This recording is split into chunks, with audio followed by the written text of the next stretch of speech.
Vaheguru Ji Ka Khalsa, Vaheguru Ji Ki Fateh. Welcome to Sikhi Cast.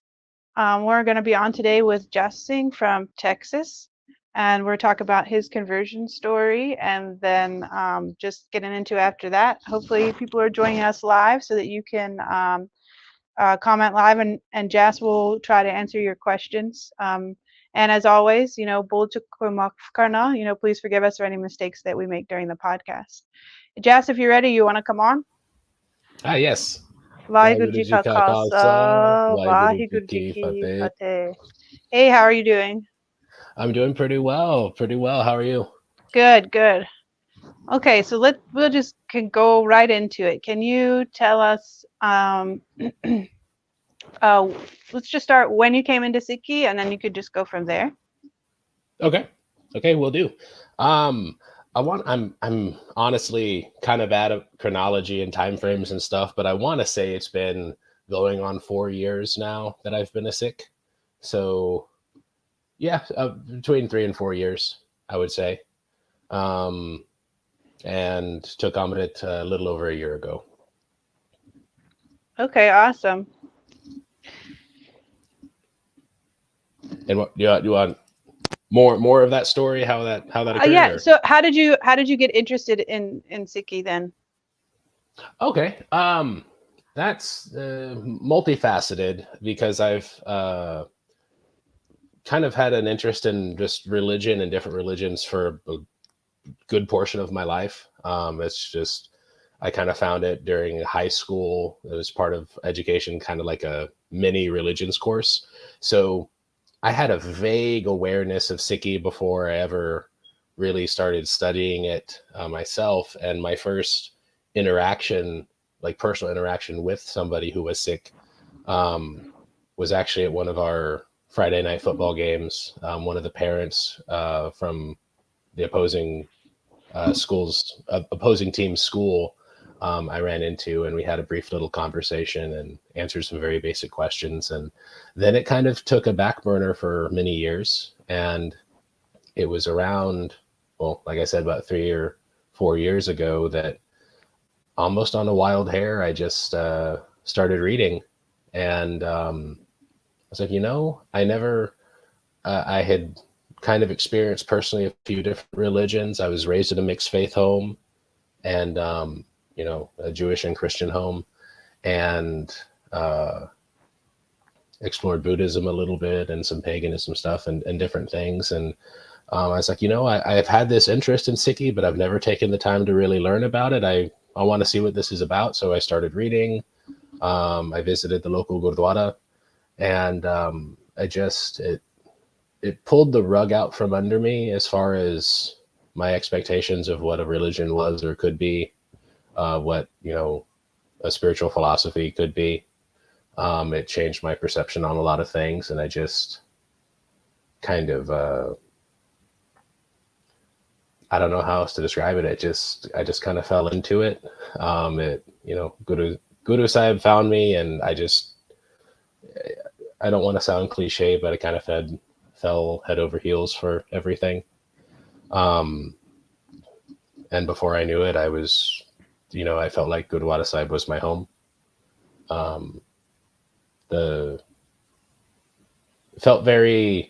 Everything felt right, felt very natural for me, I suppose. Okay. Yeah, I think I was going to say I feel like a lot of our guests have used at least that cliche, but said that, when I was there, I felt like I was home, or I was finally home, or like this is where I was meant to be. Yeah. Exactly that. Just had a very, from somebody coming from, I mean, there are similarities. I think there's always more that I think brings people together than separates us. So, I mean, some of the overlap between different spiritual traditions or religions I followed, that's always interesting to me and always been amazing to me. But coming from a different background than, at least in my local community, where most of the Sangat is coming from, it's been amazing and overwhelming to me how, for me personally, welcoming people have been and supportive people have been in terms of kind of becoming part of the community. Um, and yeah, I don't know how else to say it. I feel like I'm finally where I need to be, found something I was looking for, maybe that I didn't even know I was looking for, if that makes sense. Wow. And so you said you feel like the community was really welcoming and warm to you. Yes, for sure. Like almost excited. They were like, Definitely. like a new brother or a new sibling kind of thing. Exactly. Exactly. There were, I tend to be somewhat reserved. I'm not normally one to go up and start conversations. Though once they start, um, I do tend to keep them going. But the number of people who would come up and talk to me, or introduce themselves to me, or ask me if I needed anything, whether it was, offering like langar seva, or um, just trying to connect on some kind of personal level. I wasn't expecting it. Um, the few interactions I had with Six beforehand, everybody was always very friendly and very, uh, what's the word, amenable, cordial, something like that. But to come in initially feeling like a stranger, not really knowing a whole lot, those first few times, and to be met with just kindness and hospitality was really moving for me. Yeah, I think that's one of the um well, if we look at like the purpose of the Gurdwara and more traditionally too, you had the sarovar, so the big pool of water. So you could sleep there, eat there, bathe there, receive protection and security there, receive education there. So it was like a all-in-one kind of place. And I think as Sikhi has spread further into the diaspora and the West, you're seeing the Gurdwaras trying to build on that in a and even in a more modern way. I don't feel like it's as fast and loose as like you show up, you sleep there all Mhm. the time at every Gurdwara. Um, and I think that's honestly because there's a lot of fear. Um, but yeah, I mean, the, when you're there, you feel that there's nothing to worry about. All your needs could be taken care of at that place. Absolutely. Right. So it is your home. All my needs are here. My family is here. The guru is there. My family is here. I got food, water, clothing, place to sleep. Everything. So it's really not just like this. It's spiritual home. It literally is set up to have everything you need as a home. And also it was a training center, for battle skills and so on and so forth. And so I really, so in your community in Texas, do you see a lot of that? So the word Guru God means more than just the Gurdwaras there. The Gurdwaras there, people are learning Gurbani there, people are learning, self-defense skills and things like that, like Gatka and Shastra Vidya and just anything, any kind of self-defense.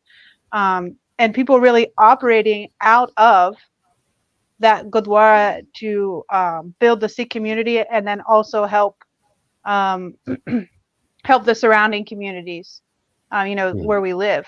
So do you feel like you have a lot of that going on in your community? I do. I do. I see it. I see it. I've experienced it. I've been, a small part of some of it. Um, I see. I mean, I'm not. I'm admittedly not super in tune with maybe some of the more, um, how do I describe it? Like the arrangements that get made with people who need a place to stay, for example. I don't know a lot of the details. But I have known of people who needed a place for shelter for various reasons. They don't have a place to stay. Maybe they don't have a safe place to stay, and they're taking, you know, taking shelter, taking the opportunity to stay at the Gurdwara. I think they're at the local Gurdwara that I go to most often. There's somebody I think staying right now while they make arrangements to have a more permanent home. Um, the In terms of the like community seva service between the Gurdwara I go to most often and the other one that's here in town, um, uh, one of the most frequent ones I've seen, there's a big push for like blood drives and donations, things like that that take place, and information surrounding that and the importance of that. And then there's normally a booth somewhere doing a parchar and general Sikhi education at uh, what would you call them? Um, Different like festivals and grounds things. I think of I'm thinking of Renaissance Fair, but that's not the right term for it. But anywhere that you might see some crafts and food and like cultural celebrations, things like that. Um, there's a table out there giving education and telling people about the Sikh community and uh, what we do and what you'll find if you come to a Gurdwara or approach a Sikh, because if you need help, you're supposed to be able to find a Sikh and say, hey, help me. This is what's going on. How, I need somebody. Can you help? Um, but yeah, I've experienced it. I've seen a lot of it. When I've had hard times, the Gurdwara is probably the first place that I think to go, whether I have a dire need or I just need some other place to be than where I'm at the time.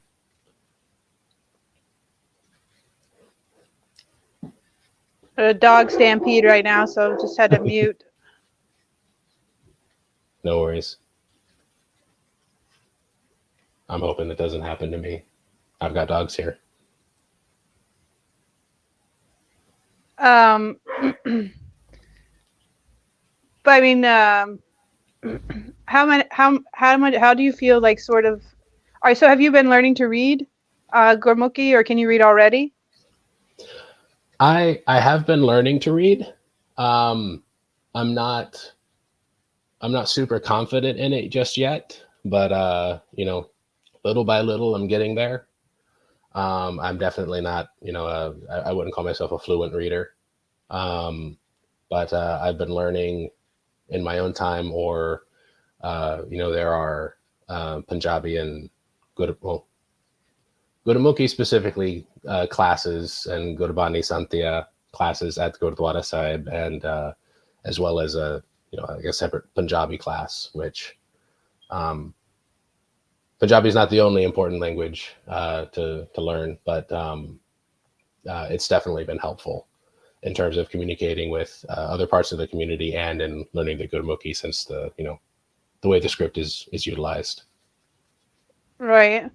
Yeah, I mean, learning Gurmukhi, learning to read it, for the religious purposes, and then it just is a fact that most of the community is Punjabi at this time, and so learning the language is really beneficial, like you said, to communicating with people, and then just learning, because some of the most knowledgeable people, and honestly, like the sweetest people, the only thing that's keeping you guys from having a relationship is the language barrier, and then you're like, Mm-hmm. So, but I mean, there have been a few people where they'll just grab one of the kids and they're like, here, you're the translator now. And they're like, tell her this. And then I'm like, okay, tell them, and sometimes the kid is like really excited to be helpful. And sometimes they're like, what is happening? Mm-hmm. But yeah, see, go ahead. Oh, I'm sorry. I just agreeing with you. I've had that experience. Yeah. So I can't read either, but I know that that's like the place to start. It's just, I'm like 2 hours away from Gurdwara. So are you pretty close by? You're within like 30, 40 minutes? Closer? About exactly that. About 40 minutes. I used to live 15 minutes, so I was there all the time. All the time. Like if I wasn't there, people would text me and be like, hey, why aren't you at the Gurdwara? I'm like, I can be there in a little bit if you want. So, Mm. because it was just like, if I wasn't there, then it was like weird. Um, um, so you said you took Amrit about a year ago. Yes. Um, so to prepare you for Amrit, do you feel like that there was one person or multiple people in the community that helped you prepare for Amrit, or were you kind of on your own? There was somehow, if this makes sense, there was a mix of that. Um, there, I mean, I did a lot of reading, a lot of preparation on my own. Uh, Mostly on the internet, watching YouTube videos, reading as much as I could about the situation. And then in terms of at the Gurdwara, there's one particular Vaisab, especially one of the Kirtani and Granthi Singhs there, who um, for me and for especially other people coming into the community from outside the community initially, um, has really kind of become a mentor, kind of taken us under his wing and helped us, help us hit the ground running, give us a jump start, sort of. And anytime I had any sort of questions about the, what exactly is involved in the process of taking Amrit, what should I know, what should I do, what do I need to have been doing and for how long, or a question about specific like interpretations of Mariada. That was the person that I definitely would talk to first. He was extremely knowledgeable, and just very happy to help. Um, and I'm looking back, I realized that I probably could have, uh, like I said, I tend to be kind of reserved, and I'm not normally the first person to go up and start conversations. But he definitely, in any time that I did approach and have a question about it, he definitely helped me. And I know that, I had two friends recently who actually just over this last weekend went to receive Amrit. And, I know that he helped them and coached them a great deal as well. And then, outside of him as one person, I haven't found anybody that hasn't been more than willing to be helpful or answer questions if you approach them. So various people have just been either really encouraging and really excited at the idea about either when I went to take Amrit or when my friends were getting ready to do so, and just unfathomable how overjoyed people were once it actually happened. Just the entire time, just the biggest grins from ear to ear, the biggest and warmest hugs that I've ever had in my life. Everybody just being so happy and supportive throughout the entire process. So what do you feel initially inspired you to take Amrit versus sorry, hold on. Okay. Maybe we can do this. So what do you feel inspired you to take Amrit initially versus just practicing Sikhi without taking Amrit? Like being a non-Amritari Sikh? It's a really good question.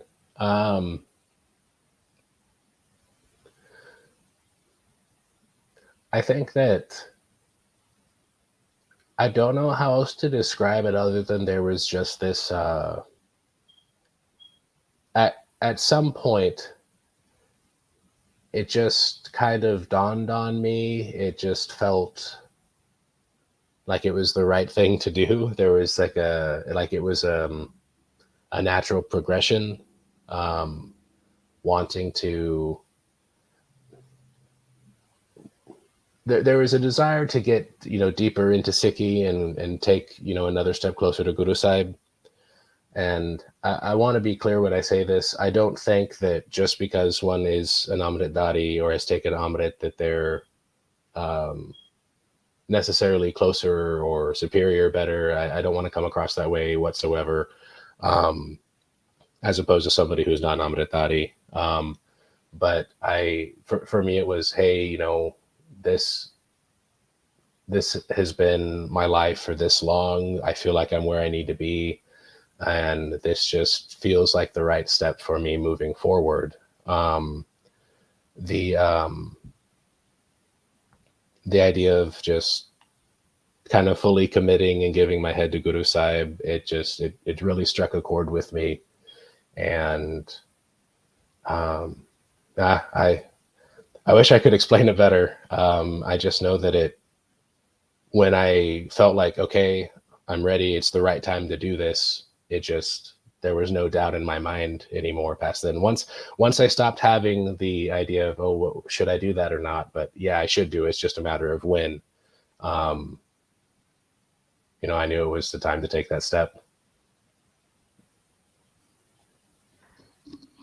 Right. Yeah, and it's just so individual. It like you said, it was just about how you felt. It didn't really have anything to do with anybody else. And I think that's kind of one of the main ideas of it. And like you said, you're not saying like being Amritdhari is like better or higher or anything. And absolutely that's true. Like some people, so in Sikhi, we're given all of these tools to help move us along our path. And Amrit is one of those, Bana can be one of those, but just having those things doesn't make you a good Sikh, and we know that. It's not about how someone looks, it's not about what they do in front of everybody. And I've known people who, I mean, I've just met so many Sikhs in my life, and these are people with hair, without hair, with turbans, without turbans, Amritdhari, non-Amritdhari, and whatever we receive from the Guru is a bakshish, right? It's a gift from the Guru. But it's all by the hukum, his will, and his kirpa, his mercy. So anyone running around saying, oh, this Mona, this person with no hair, can't be a real Sikh, therefore they can't connect with the Guru. Like just like that's not, because I've met people that they very clearly devoted, very clearly. I mean, yeah, I think it just has to do with, it's the hukum and the kirpa. If it's in the hukum for you, if you know, Guru gives you his kirpa, then you'll have nam, you'll have this, you'll have, you know, all these spiritual blessings that do translate into you know, earthly or material blessings too. But yeah, you're on the same page with me. Nobody on Sikhi Cast believes that there's a Dalmatian in here ruining everything, by the way. Nobody here at Sikhi Cast believes that any Sikh is better or higher than any other Sikh based on anything. So, yeah. Awesome. Yeah, I definitely. But it's really good to hear like how supportive everybody was, and just sounds like they were really joyful, and even if it was just giving you smiles because they couldn't communicate, you know. That they really tried to let you know how special it was, and that they understood how special it was. Yeah, absolutely. Because I heard someone compare it to a fraternity, and I was just like, have you ever been in a fraternity? Because the Khalsa is 6 kajillion% the opposite of a fraternity. Like, they're like, no, it's because everyone's becoming brothers. I go, and sisters. And I was like, no, it's not like that at all. like you said, like just the way you described it, like when people were like, you know, they're hugging you and they're just like so overjoyed and all that. Like, it's because like they know what a blessing it is, and they're so excited for you to be receiving that blessing, whether they have or not.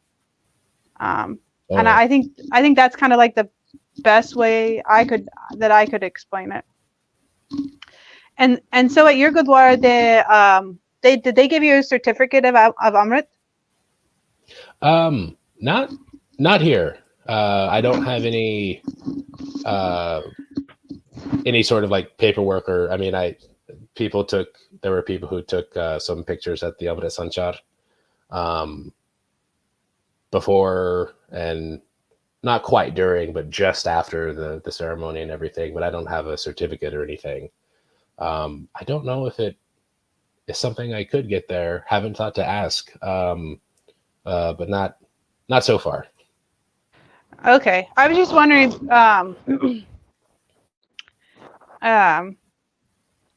because there are some Gurdwaras they're doing. I was wondering, like, if yours is doing it, like how common it is. But I mean, if you somehow start thinking about it and thinking, oh, that'd be a really good idea, maybe bring it up to people there. Just because. So the only thing I can think of as to where it would really come into play is if you wanted to serve a certain position within the Gurdwara, like be one of the Panch Pyare, or get married. Then some people would say, well, when and where did you take Amrit? So that's the only time. Or if it was like some sort of court case thing where they're like, you weren't allowed to have your kirpan. You're like, yes, I am. I'm Amritari. And then they're like, well, prove it. And so those are the only three situations I could see where that certificate would be of any, like where it could come up and be useful. Like I said, something legal like marriage, or like some kind of kakar misunderstanding. And then, yeah, if you wanted to be Panch Pyare or anything like that, or yeah, because to be Panch Pyare, yeah, they do have you be Amritari. So right. I mean, I've heard of not locally. I feel like I've read of some situations. I don't, like I said, not locally. I don't even think it was here in Texas, but a couple of times where somebody got hired somewhere, and then there was controversy regarding the kirpan or something like that, and they needed an accommodation for it. So they were asked, well, can you provide some sort of documentation of this need religiously, that kind of thing. So I mean that makes sense. Yeah. Well, and then there's lovely organizations like the Sikh Coalition that operates in North America. I've gotten their help before on a kirpan issue, and I know others have as well. And there's some military folks who I know they wanted, they got help from them as well. So, and but yeah, on the Sikh Coalition website, they have pamphlets that you can have mailed to you.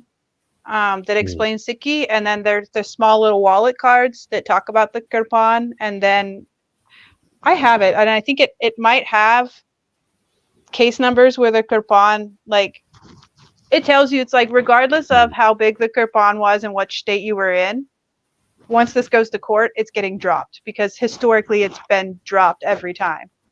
And I think that's something that's really interesting about the US. It's like real Americans have a problem with anyone infringing on someone else's freedom of religion. And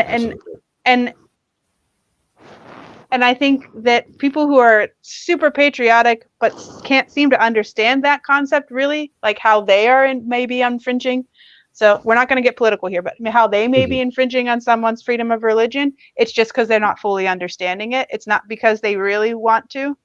So in our country, whenever if like you said, if it can be proven like, oh, this really is their religion, the people are like, no, we don't want to touch that. No. Like, no. Absolutely. Yeah, because they're like, because ultimately it leads to being sued or something, and nobody wants that. So they're just like, no. That's literally because I disclosed that I had a kirpan to the HR department where I work, and that's very. I actually printed out some of that info, the questions page and the fact sheet and everything from Sikh Coalition, and I actually I have a folded up copy of it in my wallet at all times.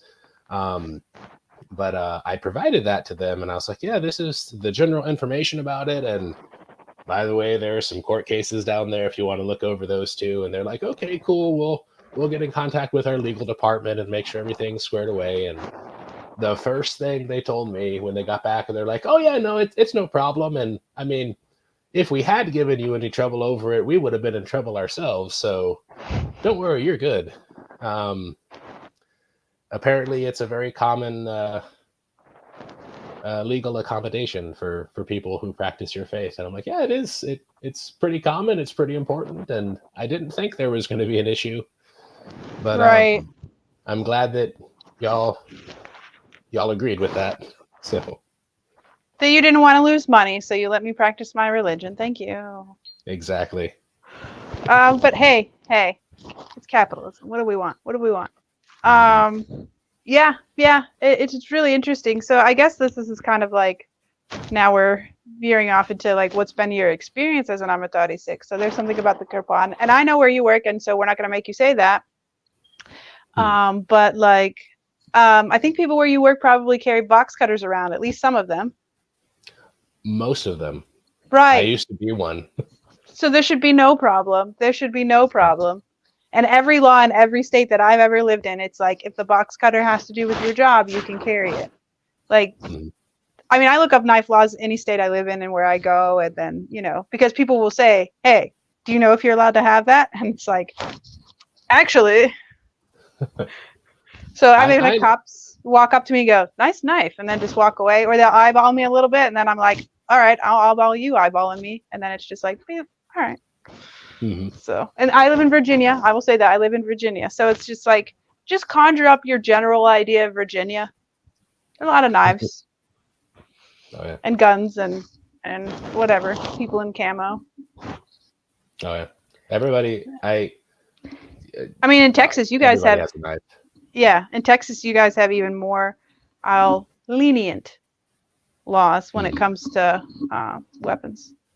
So. Oh yes. Texas and Arizona, you guys are like, whatever. You can carry a sword down the street if you want to. Yeah, as long as it's in the scabbard, right? I believe so. Yeah. I think as long as, and you're not, waving it around. Being reasonable with it, yeah. Yeah. Yeah, as long as you're not like menacing or, well, that's even, people will say, oh, hey, can I see that? That's like really cool. I go, I would love to show it to you, but I can't because it looks like brandishing. Right. So to them, I'm just showing it to them. So this is, while we're on the air, if you are a Kirpan, or if you're a Shastadari Sikh, that means you carry weapons. If someone asks to see your knife in public, the answer is no. Because it looks like brandishing. Someone will call the cops. Someone will call the cops. Because they're like, oh, I saw them showing even if you're just like, you're like displaying it out in your hands like this, which is clearly just showing it to a person. Like I said, if you want to be on the safe side in the US, don't be, or I'll just say, I can let you look at the outside and they'll say, oh, the work on it is really nice. Oh yeah, it's from here, or it's whatever. Yeah. Yeah, but definitely I recommend the Sikh Coalition if you run into any issues in the US, getting a job, or you're challenged, or your Kirpan is confiscated and you want it back. But yeah. Sure. And I worked as a repair person before, and they saw that I was wearing it and never questioned it. But that everyone there had box cutters, utility knives. I mean, so there wasn't logically any reason for them to be like, oh, what's this sized sheathed knife under your shirt? Like, nobody. Exactly. So, and I think you also told me that they have made some requirements as far as the color of your dastar. Yes. Yeah. I have 3 colors that I can officially choose from. It has to be blue, black, or white. And up until recently, there was no specification as far as the shade or like color pattern or anything. Yeah. Which was a point of contention because I was never initially told that it had to be solid colored, and the policy didn't state that it needed to be solid colored, but HR representatives had a problem with patterns and stuff. When I would wear like a, excuse me, when I would wear like a checkered parna or something. Yeah. So step by step, conversations were had and issues were escalated. And I can say that they have at least updated the policy so that it does specifically say solid colored only, and that the shade does not matter. Shade of the color doesn't matter. Yeah. Which it's not the end of the world, though. I don't like seeing anybody being told, hey, we're going to put restrictions on your religious expression. Right. Even if it's this, because other parts of the uniform or other non-parts of the uniform, like shoes, socks, other things, can be whatever color pattern somebody chooses. So it seems strange to me to say, hey, your religious head covering does have to conform. But progress has been made, and I'm going to keep on it. Yeah.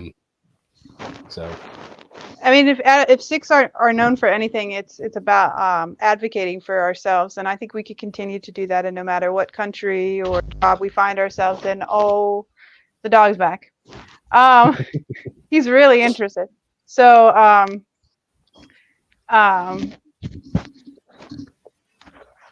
and it's like, for if you were in, say you were a police or security personnel or something like that, everybody looking the same is pretty necessary so that they are identifiable as a police person or a security person, stuff like. And I understand at the work they want you to look what they think is nice or matching or whatever. So at my job, we had it. So I was in the Air Force for 10 years, and but I didn't start wearing a turban until I got out of the military. So I can't. But I know that they're either black or dark blue or the color of the uniform. But they're military. It makes sense. Right. We don't want somebody wearing a bright orange turban during target practice, like when nobody. No.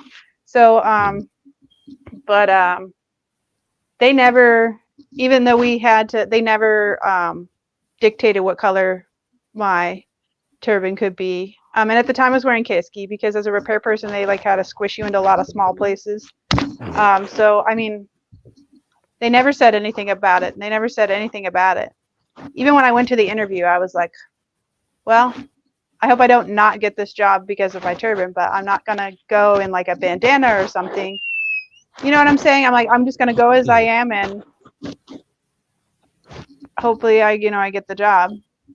And but I went in work. I mean, I went dressed as I would, as a repair person. I had all but I wore, a black, like it was a little smaller than this, a black one. And I could see them looking at it, but then they like looked me in the face, and then I mean, I got hired that day.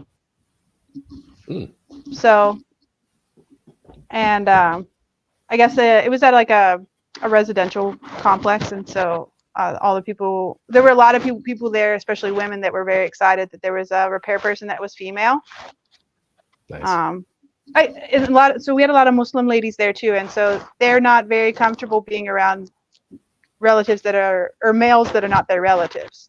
So then when they would ask for, especially if it was something just like, hey, my washing machine is doing something weird, they'd be like, can you send the lady? So, and they would always like give me ice cream when I went up there, and like it was so funny. And then they're like, and then she'd give me the box. She goes, for the boys, because it was me and then like 3 dudes that were on like the maintenance crew, and so she'd give me ice cream for them too. They're like, they can't come up, but here's ice cream for them. I thought that was really nice. That's sweet. Yeah. So, and she would just be like, she'd just keep bringing me things like ice cream and lemonade because it was really hot. I guess she was like, let me just. Yeah. So, but yeah, I worked in. Yeah, and there was like a family there that every time they would come outside, they would say Sat Sri Akal to me, and there was like a little kid. They'd be like, hit the kid like Sat Sri Akal bolo, like say Sat Sri Akal, like say it. The kid was like, oh. So, but yeah, like, yeah, I find like so that was in Georgia, and then in Virginia. So in Texas, there's a lot of Sikhs in Texas, right? I mean, I feel like when I went to Texas, I saw a lot. There seemed to be kind of concentrated in like San Antonio, Houston. San Antonio, Houston, and in and around Dallas, it seems. Um, there, there are two Gurdwara in San Antonio. There are at least four of them, I believe, if I counted correctly. At least four in Houston, and then um, the the Gurdwara that I most recently went to when when I went along with my friends for the Amrit Sanchar, um, was in it. Well, I guess it's technically in Euless, which is I think just south of Dallas, very very close. Um, and I don't know specifically of more of them, but it was fairly large, and I mean it was a samagam, so there are going to be a lot of people. But yeah, especially the time I went to, I visited Houston back in September, and I knew that there was a large Sikh community there, but I wasn't prepared for how large, and just how. I mean, it was a pleasant experience. It was nice, because where I live in my town, like I said, I'm about 40 minutes away from the Gurdwara, and a lot of people live closer. A lot of the Sikh community lives over closer by there, so not as many Sikhs out in my neck of the woods, so to speak. Um, but yeah, there's a nice sized sangat here. So do you feel like since you've became visibly sick, have you faced any type of, other than your work making mandates and stuff like that, do you think you faced any type of discrimination or prejudice or? I'm thinking about it, and I've definitely caught I've definitely caught people uh probably looking at me like, or maybe staring at me a little bit more often than I had beforehand. I haven't really faced anything overt. I definitely get questions now and then from people, and nothing offensive or inappropriate, just people who they're like oh, they'll ask me if I'm a Sikh, and then they'll be really happy that they got it right. Right. We're Or really they'll easily amused. Us Americans, we're so easily amused. yeah. We They'll are. ask me that. They'll ask me about my dastar. Oh, do you tie that every day, or does it like a hat, or how does that work, or how long is it? What stuff like that, but nothing nothing really negative. Right. The They're just closest I've come curious. to, yeah, curious and amused, or like I said, the people that I've caught staring at me, or maybe like mean mugging me or something like that, those haven't really been the people that have asked questions. Right. Um, the closest I've come to any other sort of potential issue was I went to the hospital one time and needed an x-ray, and I explained, hey, I have these religious articles, I can't really take them off, but I can move them around a bit to get out of the way. And the technician was like, hey, that's a nice knife, I don't care, but don't let security see it, they'll probably have a problem with it. That That happened kind to of me thing. too. Yeah, that Yeah. happened to me too. Mm. He's like, when you fold your clothes up, he's like, just like put your t-shirt on top of it. So when someone else walks in here, he's like, we don't need to have a whole code red weapon scare when everyone in here is just trying to feel better. And I was like, right, I'm not going to hurt you. He goes, I know that. Mm-hmm. Just kind of implying that some people get a little hysterical and we don't need any of that. So, but yeah, because he's like, no metal in the x-ray. And Mm-hmm. so, yeah, that's good. Like they didn't get hysterical, right? So like, Correct. I feel like people in this country are a lot less threatened by knives than they should be. That sounds wrong, but because we're Yeah. so Yeah. used to hearing about people being harmed by guns. Yeah. So you hardly ever hear about, whereas in Britain where guns are illegal, so are knives, most knives except for Sikhs and ceremonial knives and things like that, but they Mm-hmm. have a lot of illegal knife crime. Because even though they're hard to get, they're easier to get than gut. So like for us, Yeah. like we see people with a knife and they're like, oh, maybe they're gonna cut an apple later. Huh? Like we don't flip out. Yeah. More common. So, right. More people referring to them as a. I mean, I did it myself. I said, you know, you could get more legitimate use out of a knife, any knife, than you can a gun. You can use it as a tool more. I mean, you're not going to use a gun to cut an apple, that Right. kind of thing. So I think there's people see it that way more often than they do see it as like a dangerous weapon necessarily. Yeah, they see it more as a tool than a weapon. Right. Yeah. Yeah.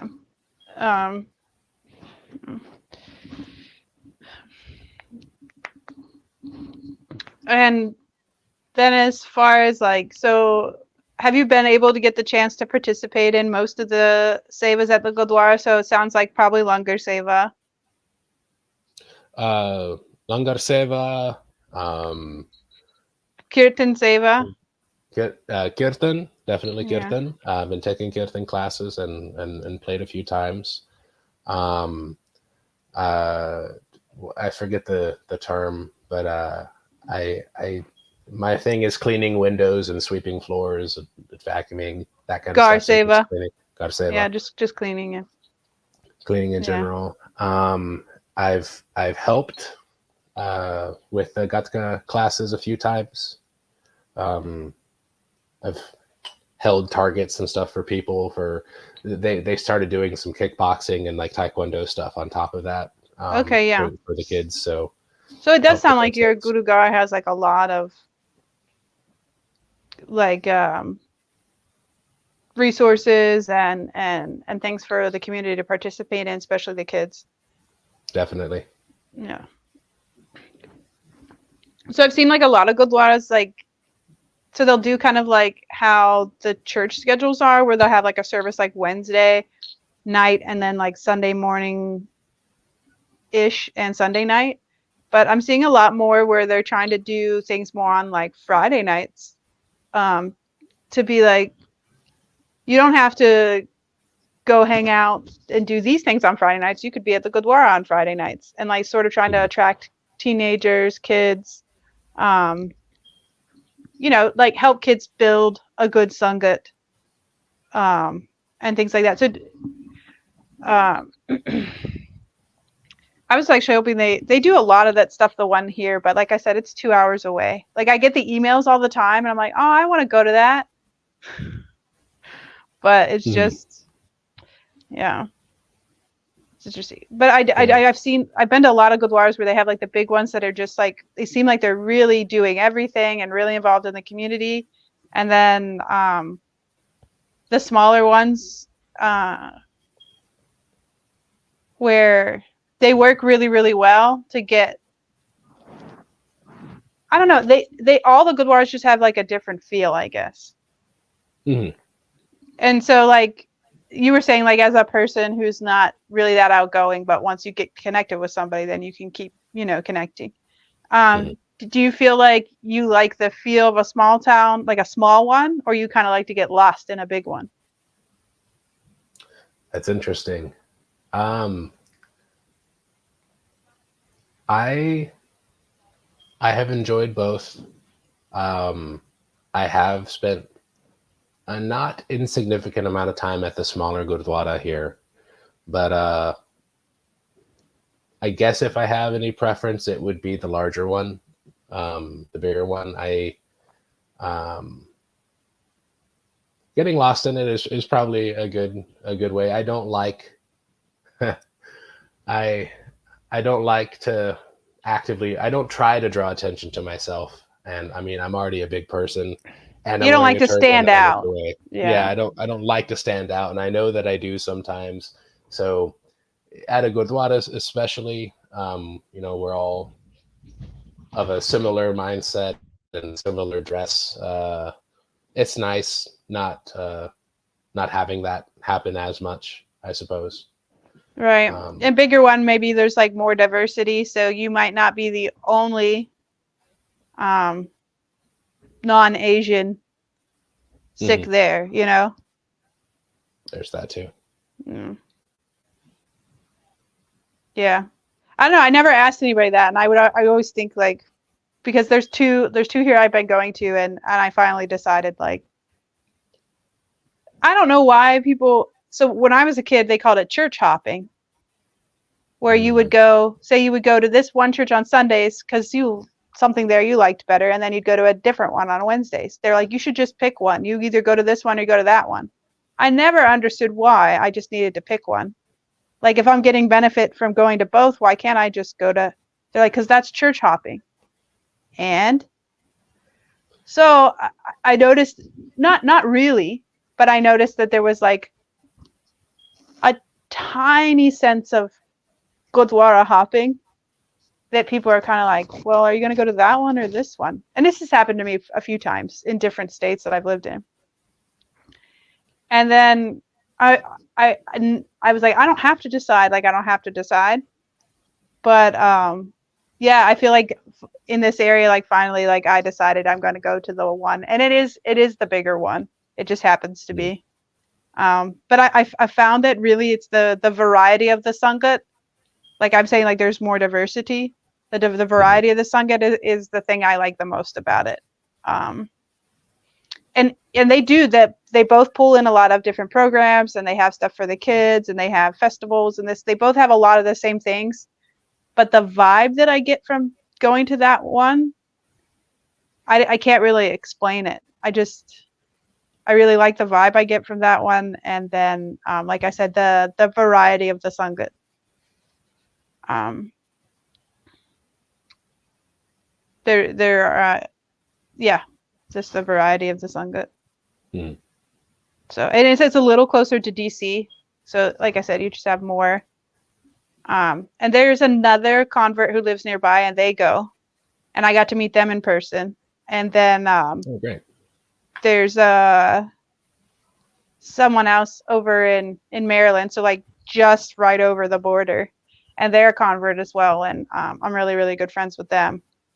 So it's nice to like these chats that we're having with like the other converts. Like I don't know, 5 years ago you could ask me, hey, do you know so they're a convert too, and I'd be like, no, but now I can probably say, oh yeah, Mm. because of like just the internet and everything, but not that I've like actually met in person. So like these two I've met in person, and it's really nice to get together with them and just be maybe you enjoy this too. Like sometimes I just really enjoy if we're walking around in public with other people that look like me. Like it's not just like, oh, there's some weird lady in a turban.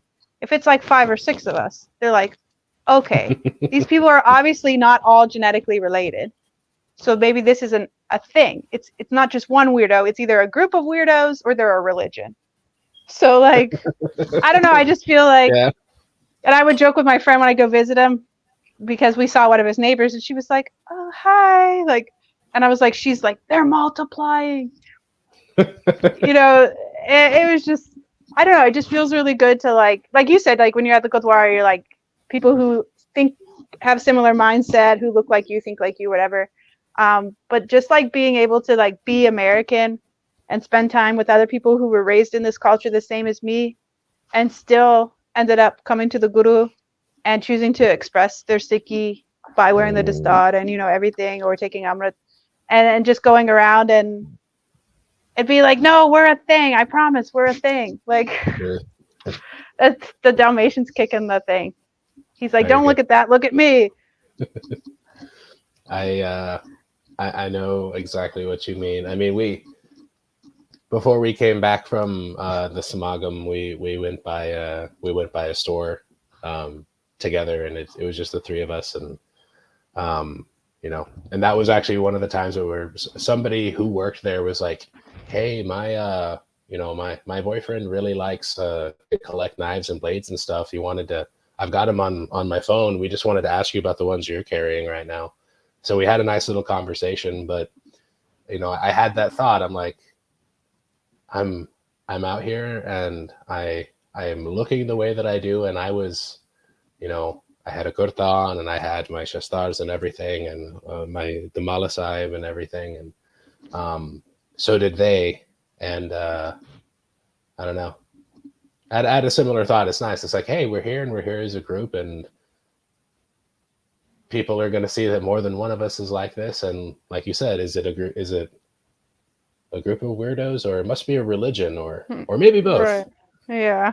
So, But just like kind of existing in that moment and feeling like I totally belong right now. I'm in my country around all the people from my country with people who look and believe like me in my country.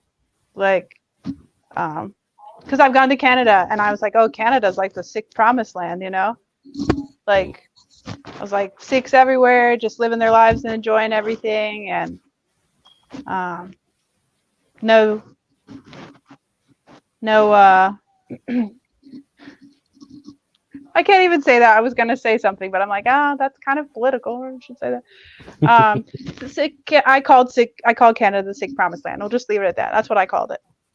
And even in India, being a Sikh, and then being like, wow, there's so many, like everywhere I look, I see somebody else in a turban. But still, it wasn't the same. It's not the same as like being, like I said, being in my country, you know, like with Americans who have also, you know, been called the Sikhi or chosen Sikhi, or however you want to say. And I don't know, it's just like, it's a really good feeling. Like being around Sikhs in general is a really good feeling. But then, like I said, being with converts, because you just feel like you understand me. You really do. I know you do. And that you could say, hey, has this ever happened to you? Or have you ever thought? And they're like, yes. You're like, oh, okay. You just feel like so not alone. So I, of course, love being with the Sangat and like I said, any Sikhs, just like, you know, just existing with like Sikhs at Gurdwara, outside the Gurdwara. But like time with converts and stuff, like it's really special. Someone said, so lovely to be normalized by just walking around in groups. Yeah, it's such a simple thing. You're like, dude, calm down. All you did was walk around with a turban on. And I'm like, I know, but it's so much more complex than that for me.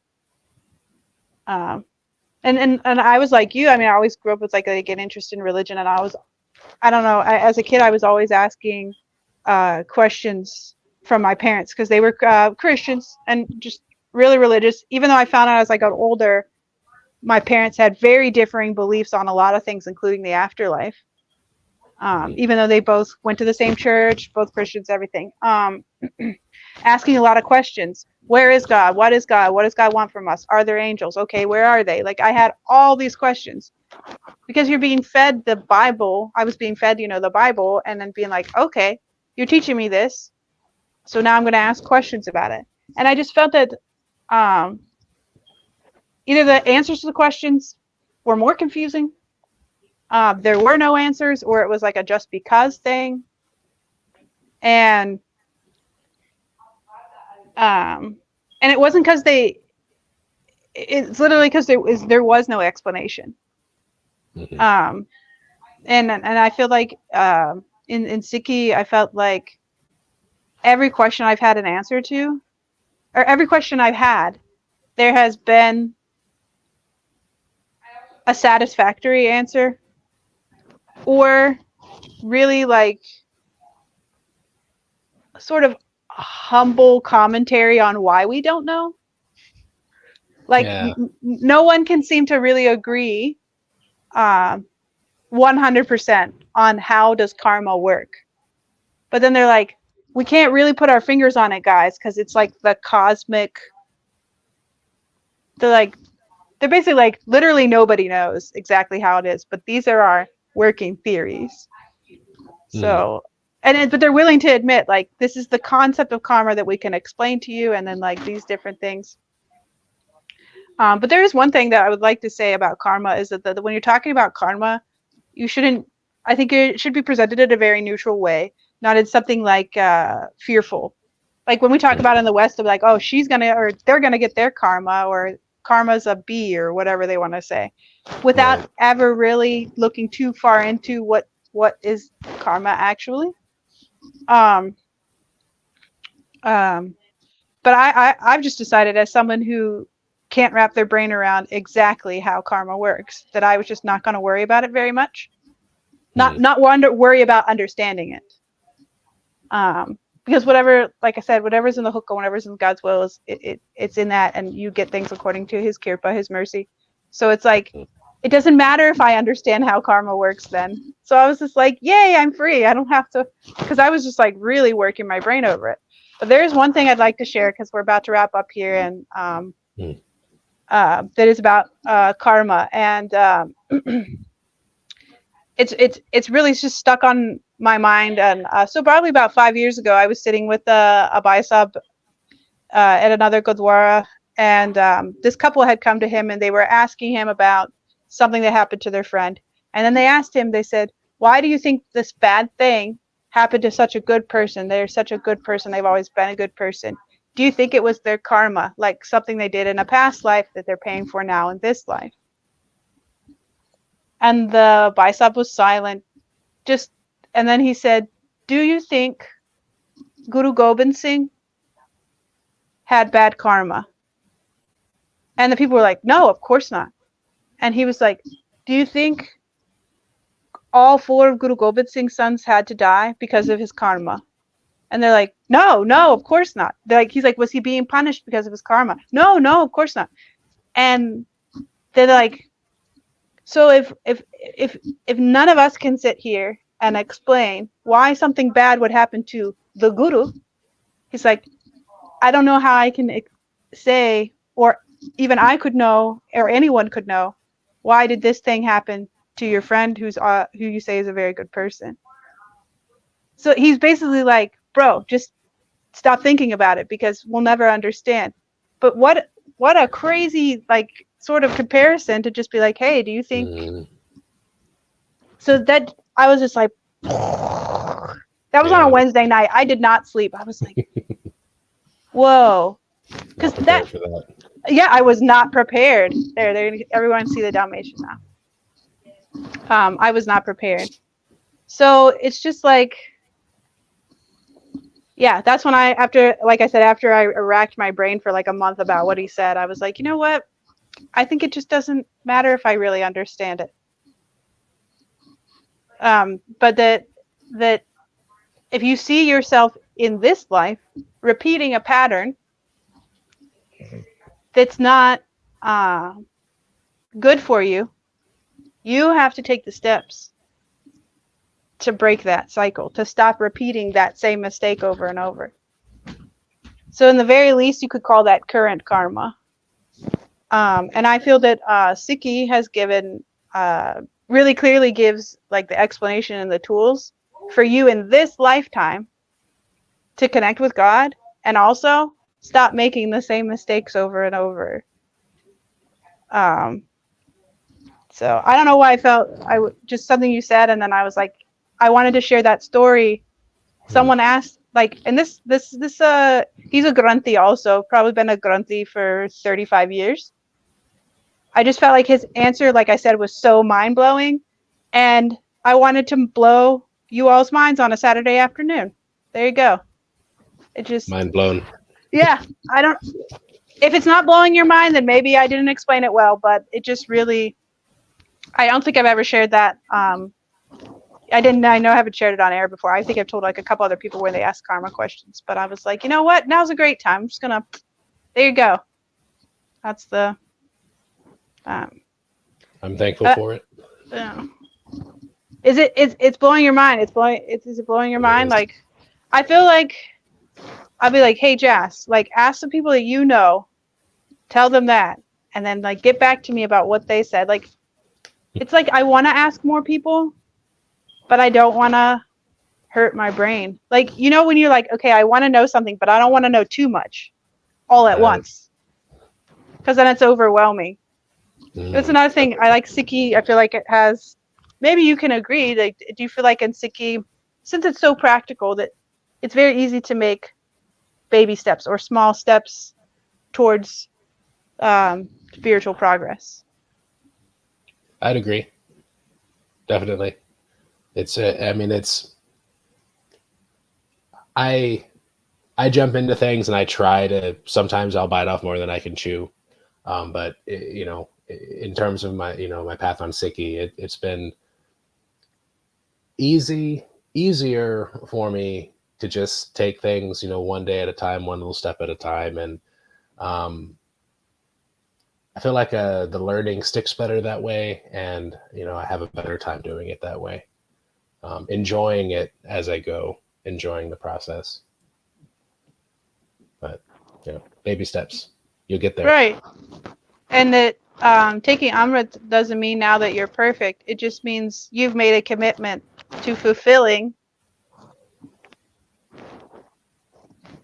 You've made a commitment to following this path, like 100%. You've made that commitment. And that's what a lot of people, they're like, oh, when I became Amritari, it was so much pressure because I felt like I had to be perfect, and if I made any mistake, people would like question my Amrit and things like that. But I would just say, like we started out in the beginning saying about how very personal it was for you to choose to move forward with Amrit, and to receive Amrit and be Amritari and move in your Amritari path and mission, to be Khalsa, is very personal. And so of course ask for help and involve good Sangat, good trustworthy Sangat to help you on your way, but that really now that you're you really rely on your communication with the Guru and his guidance through Gurbani. Absolutely. Fall back on that support, principally. Right. And we always say that, like, that the Nam is my only support. It says that in Gurbani. So, so have you been to any of the talks in Punjab, or been to Punjab or anything like that yet, or do you plan to in the future? Not yet, but I would like to in the future. Whenever it's in the hookum for it, whenever financially it's viable, I'll take the opportunity. I'd love to, but it hasn't happened just yet. Yeah. Okay. Yeah. I mean, I went once. I went in 2020, and I'm trying to go again, hopefully this year. Some people have said, hey, wouldn't it be cool if we got like a group of converts together and we all went? And then somebody else was like, yeah, that would be so fun. Oh, that would be so fun, whatever. And then someone said, oh, so it would just be one large walking sideshow. And I was like, oh. So, yeah, I was like, yeah. I mean, I was like, we could just like handle more people at once. Like everyone will at least get one picture with one of like the 4 and 6. But yeah. So when I went, I mean, it was like being a foreigner in general. They're very friendly and smile at you and things like that. But I think, going to Punjab and being foreign and also Sikh, then they're just like, I have to know, like there's a lot of like, the other thing, grabbing a kid who speaks English and be like, hey, come here, talk to this person. I want to ask questions. And like, where you're from. Yeah, where are you from? Were you born into a Sikh family? Sometimes if you're a yogi, they want to know that. Different things. They want to take pictures with you, so they can send it to everybody on the family WhatsApp group or whatever they do with it. And then I realized there's like 60 strangers with my picture on their phone, and I have no idea who they sent it to or any of that. Like, but I mean, like I said, it's just a picture of me like in holding their baby in the street. Like it wasn't like. So, and I came with another family, and I was just like, should I tell them yes? They're like, yeah, look how happy it's making them. Just go ahead, you freak. And I was like, because so they were like picking on me, and I was just like, okay. So it was really, really, really interesting. But I mean, that's the thing. Like you're saying, like someone in a turban, you could go and ask that person for help or call upon them or anything, and it's just like because you get recognized, you stand out everywhere. Mm-hmm. It's just like us though. It's like we're pretty average, I suppose, average looking Americans, right? And then we're like, you know what? just going to totally make this difficult for myself and wear a turban. Yep. Yeah. And people are like wonder too, or they just like, oh, you just have a lot of hair, so you like keeping it that way or whatever. But yeah, And that's it's like, if I so have dreads. yeah, we can't blend in anywhere we go. Not in our own country, not in the country where our faith was born. Yeah, I really can't think of anywhere, like any place, yeah, where we could just blend in, unless, like I said, unless we reverted to our previous appearance.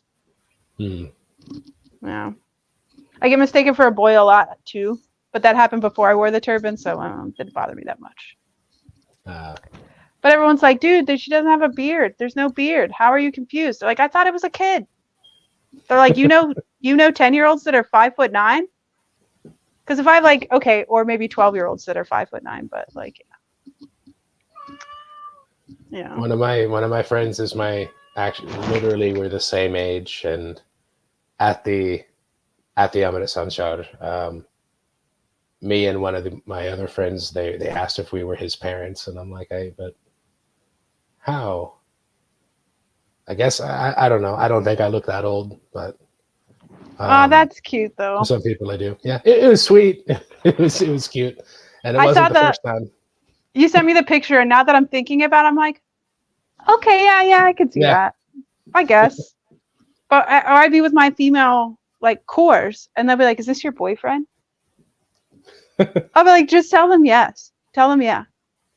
But then I'll talk, and then they're like, "Oh, that is definitely a girl's voice." It's just like,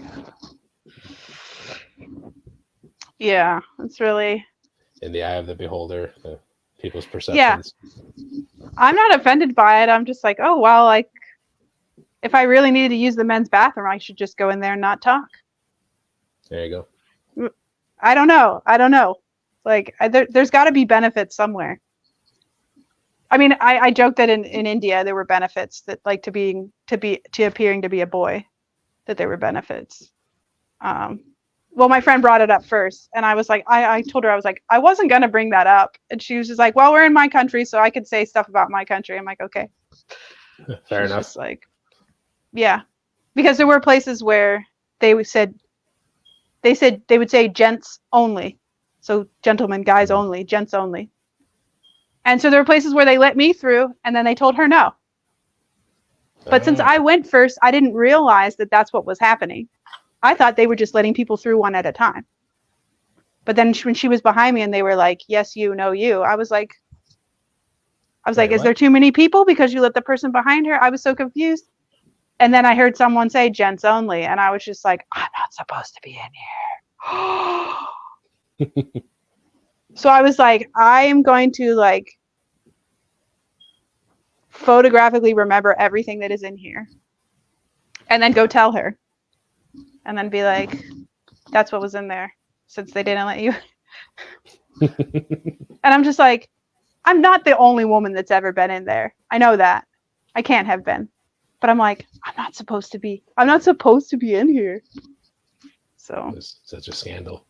Well, that whole rule is total BS. We all know that, but it's just the way it is in some places still over there. But yeah, I had no clue until they like didn't let her in, and then I was like, and someone said gents only. I was like, oh. So I was just like, kept my head down. I was just like squeaking by people, like, you know, because I'm like, if someone accidentally runs into me, I'm gonna be like, oh, sorry, and then I'll be like, yeah, busted. So yeah, it's really interesting. But is there any little piece before we go? Is there any little piece of advice that you can think of that it's something you would have liked to know early on in your Sikh journey, or a piece of advice that you'd like to give other converts who might be listening or who will listen later?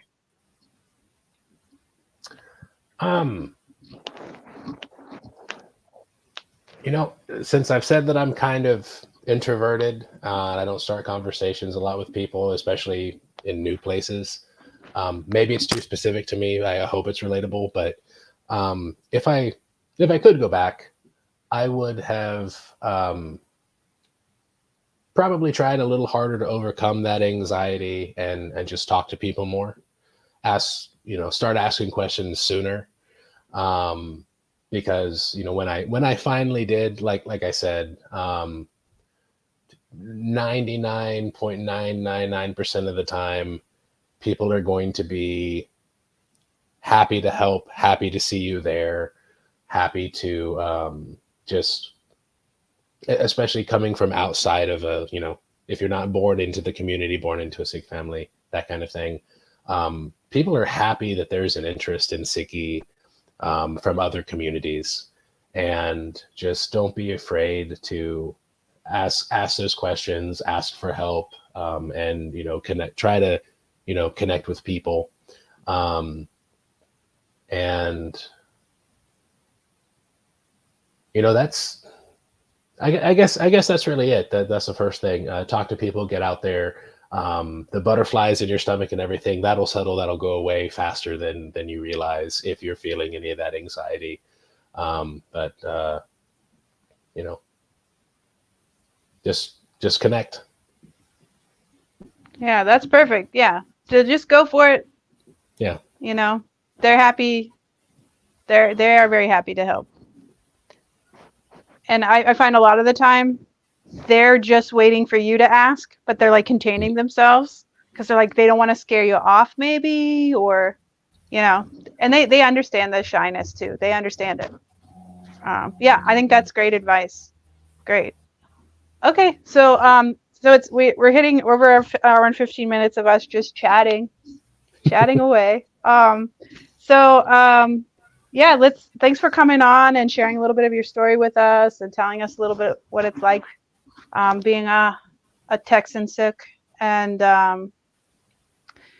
sharing your story with us. And maybe we'll do this again. Okay.